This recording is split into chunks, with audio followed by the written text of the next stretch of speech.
ఓం నమ శివాయ. ఈరోజు మనం బీరంగూడ గుట్టలోని భ్రమరాంబ సమేత మల్లికార్జున స్వామి వారి దేవస్థానంలో ఉన్నాము.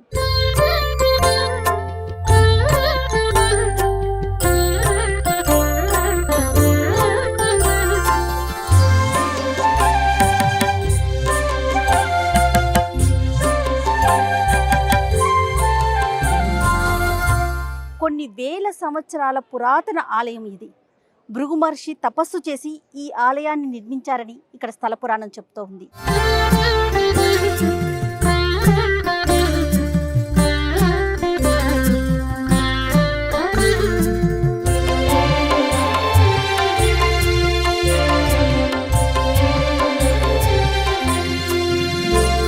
పూర్వకాలంలో శ్రీశైలం కాలిబాటన వెళ్ళి అక్కడున్న మల్లికార్జున స్వామిని దర్శించుకునేవారు. అంత దూరం కాలినడకన వెళ్ళలేకపోయేవారు ఇక్కడికి వచ్చి ఈ స్వామిని దర్శించుకునేవారని ఇక్కడున్న ప్రధాన అర్చకులు చెప్తూ ఉన్నారు.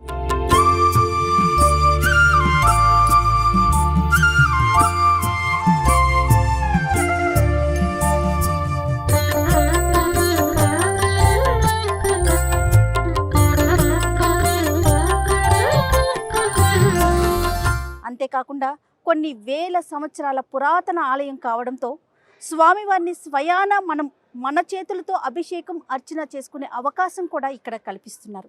అంతేకాకుండా ఈ ఆలయం గురించి మనం ప్రత్యేకంగా చెప్పుకోవాలంటే కార్తీక మాసంలో ప్రత్యేకమైన పూజా విధానం అమల్లో ఉంటుందని, మహాశివరాత్రికి కొన్ని వేల సంఖ్యలో భక్తులు వచ్చి స్వామి అమ్మవార్లను దర్శించుకొని పునీతులవుతారని ఇక్కడున్న పూజారులు, ప్రధాన అర్చకులు, అలానే భక్తులు తెలియజేస్తున్నారు. అంతేకాకుండా ప్రధాన గుడి గోపురానికి 5 అంతస్తులు, పైన 5 కలశాలు కూడా పెట్టడం జరిగింది. అంటే ఇది ఒక విశిష్టత, ఈ ఆలయానికి ఉన్న విశిష్టతలో ఇది ఒకటిగా మనం చెప్పుకోవచ్చు. అంతేకాకుండా ఆలయం మీద ఉన్నటువంటి కళాకృతులు చాలా ప్రత్యేకంగా విభిన్నంగా కనిపిస్తూ ఉంటాయి. ప్రతి ఒక్కరూ దర్శించుకోవాల్సిన ఆలయాల్లో ఈ ఆలయం కూడా ప్రత్యేక స్థానాన్ని సంపాదించుకుంది. ఆలయం యొక్క ప్రధాన అర్చకులు మనతో పాటు ఉన్నారు. ఈ ఆలయం యొక్క స్థల పురాణం వారి మాటల్లోనే తెలుసుకుందాం. సంధ్యారంభ విజృంభితం శృతిశిరస్థానాంతరాధిష్ఠితం సప్రేమ భ్రమరాభిరామమసకృత్ సద్వాసనాశోభితం భోగీంద్రాభరణం సమస్తసుమన పూజ్యం గుణవిశ్రుతం సేవే శ్రీగిరి మల్లికార్జున మహాలింగం శివలింగితం. భ్రమరాంబ మల్లికార్జున స్వామి దేవాలయము ఇది బీరంగూడ గుట్ట, అమీన్పురం మండలంలో ఉన్నటువంటిది. ఇది సంగారెడ్డి జిల్లాకు చెందినటువంటిది. ఈ దేవాలయము సంగారెడ్డి జిల్లాలో చాలా విశిష్టమైన పురాతనమైనటువంటి దేవాలయం. ఇది 6వ శతాబ్దానికి సంబంధించిందని చెప్తూ ఉన్నారు. మనకు ఇక్కడి నుండి శ్రీశైలానికి గుహ ద్వారా కూడా దారి ఉన్నదనడానికి ఒక ఆధారం కూడా మనకు ఇక్కడ ఉన్నది. ఈ ఆలయంలో కార్తీక మాసము ప్రతి సోమవారం నాడు విశేషమైన భక్తజనం ఇచ్చేస్తుంది. కార్తీక పౌర్ణమి కూడా చాలా చాలా అధిక సంఖ్యలో ఇచ్చేసి స్వామివారిని పూజిస్తారు, అభిషేకిస్తారు. అలాగే శ్రావణ మాసము, అలాగే మహాశివరాత్రి, ఈ 3 ఉత్సవాలు. మహాశివరాత్రి అయితే కన్నుల పండుగలా ఉంటుంది. సుమారు 5-6 లక్షల మంది ఈ స్వామివారిని దర్శించుకుంటారు. ఇట్టి ఆలయంలో ఇది దేవాదాయ ధర్మాదాయ శాఖ వారి యొక్క ఆధీనంలో నడపబడుతూ ఉన్నటువంటి ఆలయము.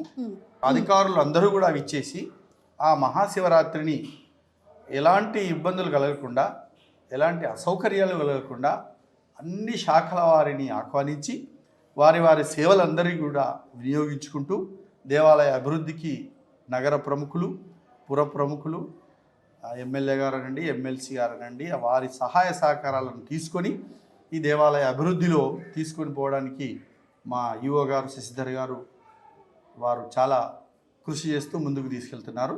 మా అందరితో సమన్వయంతో ఈ దేవాలయాన్ని ముందుకు తీసుకుపోతున్నారు. చాలా సంతోషం గురుగారు. అయితే స్థల పురాణం ఒక్కసారి చెప్తారా? ఈ దేవాలయం 6వ శతాబ్దానికి సంబంధించిందని, అంతేకాకుండా భృగు మహర్షి తపస్సు చేసి తన శక్తిని ధారపోసి ప్రతిష్ఠించినాడని చెప్పబడుతోంది.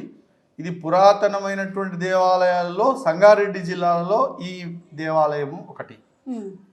అయితే మహాశివరాత్రి నాడు ఎక్కువ సంఖ్యలో వచ్చేటటువంటి దేవాలయం కూడా ఈ సంగారెడ్డి జిల్లాలో ఇది ఒకటి. విశేషమైన పూజలు జరుగుతాయండి. మహాన్యాసపూర్వకంగా అభిషేకం చేస్తాము. అలాగే జనాలందరూ విచ్చేస్తూ దర్శించుకొని వెళ్తూ ఉంటారు. మహామంటపమునందు నిరంతరం అభిషేకాలు జరుగుతూనే ఉంటాయి. ఈశ్వరుడు అభిషేక ప్రియుడు గనుక అభిషేకాలే జరుగుతుంటాయి. ఎక్కడ చూసినా హరహర మహాదేవ శంభో శంకర అని ఆ స్వామివారి యొక్క నామాన్ని ఓం నమః శివాయ అని నిరంతరం మారుమ్రోగుతూనే ఉంటుంది. కనుక ఈ ఇంకా ఆలయంలో ప్రత్యేకంగా జరిగే పూజా విధానం ఏముంటుందండి? ఇంకా వేరే కార్యక్రమాలు ఏం జరుగుతూ ఉంటాయి ఇక్కడ? శివాలయం కనుక అభిషేకాలకే ప్రధానమైన అవకాశాన్ని కలిగిస్తారు. అందుకని ఈశ్వరుడు అభిషేక ప్రియుడు. అవునండి. అందుకని అభిషేకమే ఆయనకు ఇష్టం. ఇంకా అంతకంటే ఇష్టమైనది ఏముండదు. అలాగే అంతేకాకుండా తత్సంబంధమైనటువంటి ఉత్సవాలు, బ్రహ్మోత్సవాలలో భాగంగా జరగవలసిన క్రియలన్నీ కూడా యథావిధిగా జరుగుతాయి. దాంట్లో భాగంగా మహాశివరాత్రి కనుక ఉపవాసం, అభిషేకాలు, ఆరాధనలు, నామస్మరణ ఇలాంటివి జరుగుతుంటాయి. అలాగే వివాహాలు, అక్షరాభ్యాసాలు ఇలాంటి కార్యక్రమాలు కూడా జరుగుతాయి. అవి ఆయా విశేషమైన రోజులలో జరుగుతూ ఉంటాయి. ప్రధానంగా అభిషేకాలు జరుగుతాయి. అమ్మవారి యొక్క కుంకుమార్చనలు జరుగుతాయి. అమ్మవారిని మనం ఎంత గౌరవిస్తామో అయ్యవారిని అంత గౌరవిస్తాము. వారు ఇరువురు ఒకటే. ఇరువురికి నమస్కారం చేయడంలోనే ఆ పరమార్థం ఉంటుంది. అమ్మను గౌరవిస్తాము, అయ్యను గౌరవిస్తాము. అమ్మవారికి కుంకుమార్చన జరుగుతాయి, అభిషేకాలు జరుగుతూ ఉంటాయి. అలా ఒక్కొక్క ఆలయానికి ఒక్కొక్క విశిష్టత ఉంటుంది కదా దర్శనం చేసుకునే విధానంలో. ఈ ఆలయం యొక్క విశిష్టత అంటే ఏం చెప్తారండి? స్వామివారిని దర్శించుకోవడంలో ఎక్కువ ఒత్తిడిగా ఉంది. ఈ కరోనా అనేటటువంటి భయంతో ఎవరైనా దూరంగా ఉండి దర్శించుకునే విధానాన్ని పాటిస్తూ ఉన్నాం ప్రస్తుత పరిస్థితిలో. ఇది శ్రీశైలానికి సమతుగా కలిగినటువంటి దేవాలయం కనుక శ్రీశైల మల్లికార్జున స్వామి వారిని స్వయంగా వెళ్ళి ఆ స్వామిని చేతులారంగ శివుని పూజించడేని, నోరు నవ్వంగ హరికీర్తి నుడువడేని, దయు సత్యంబులోనుగా తలపడేని అని ఒక మాట చెప్పబడింది.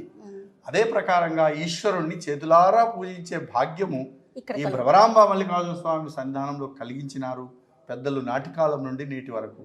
అలాగే ఆ శ్రీశైలంలో ఆ శిరస్సు వంచి శిరస్సు తగిలించి నమస్కారం చేస్తారు కనుక దానికి దీనికి సమతుగా కలిగినటువంటి దేవాలయం అని ఇక్కడ ఉన్నటువంటి భక్తుల చేత వారికి శిరస్సుతో వంచి శిరస్సు తగిలించి శ్రీశైలలింగం శిరసా నమామి అనేటటువంటి నుడివి ఆ మాటతో అనుసంధానం చేస్తూ దర్శింపజేసుకునే భాగ్యాన్ని కలిగించినటువంటి దేవాలయంగా చెప్పబడుతుంది. అదే విశిష్టత. ఎందుకంటే శివుడుని అక్కడ శ్రీశైలంలో తగిలి నమస్కరిస్తాం. అదే ఆచారాన్ని మేము ఇక్కడ కూడా ఆచరింపజేస్తూ ఉన్నాం. ఆనాడు శ్రీశైలానికి వెళ్ళాలంటే కాలినడకతో వెళ్ళేటటువంటి రోజులు అవి. అలాంటి పరిస్థితులలో ఇక్కడ భృగు మహర్షి తపస్సు చేసి ఇక్కడ ఉన్నటువంటి భక్తులందరికీ కూడా అనుకూలంగా ఉండే విధంగా స్వామివారిని ప్రతిష్ఠింపజేసి ఈ ప్రాంత ప్రజలకు, ఈ ప్రాంత భక్తులకు దర్శించుకునే భాగ్యాన్ని కలిగించేటట్టుగా వారికి అవకాశాన్ని కలిగించినటువంటి విధానం అని చెప్పేసి కూడా తెలియజేయడం జరుగుతుంది. స్వామివారిని దర్శించుకునేటప్పుడు భక్తులు ప్రధానంగా అంటే ఎలాంటి మొక్కులు మొక్కుతూ ఉంటారండి? అసలు నిజానికి భగవంతుడిని ప్రార్థించేటప్పుడు భక్తితో మనకు కావాలని కోరుకుంటాం. ఆ కోరిక నెరవేరితేనే మనకు ఆనందం కలుగుతుంది. కనుక ఈశ్వరుడు సకల ఐశ్వర్యాలను ఇచ్చేవాడు. ఈశ్వరుడు ఐశ్వర్య ప్రదాత కనుక డబ్బే ముఖ్యం కాదు, మనోభీష్టములను నెరవేర్చేటటువంటి ఈశ్వరుడు ఆయన. భక్తుడు వారు మనస్ఫూర్తిగా ఆయనను పూజిస్తే వాళ్ళ భక్తుల యొక్క కోరికలు తప్పకుండా నెరవేరుతాయి. ఆ నెరవేర్చేది వాళ్ళ కోరికలను బట్టి వాళ్ళు అవి అనుభవిస్తారు. సంతానం కావాలని కొందరు, ఐశ్వర్యం కావాలని కొందరు, నానా విధాలుగా వాళ్ళ యొక్క భావ వ్యక్తీకరణ చేసుకుంటే అవి నెరవేరుతాయని వాళ్ళే స్వయంగా వచ్చి భక్తులు వాళ్ళ మొక్కులు తీర్చుకుంటూ ఉంటారు. నమస్కారం.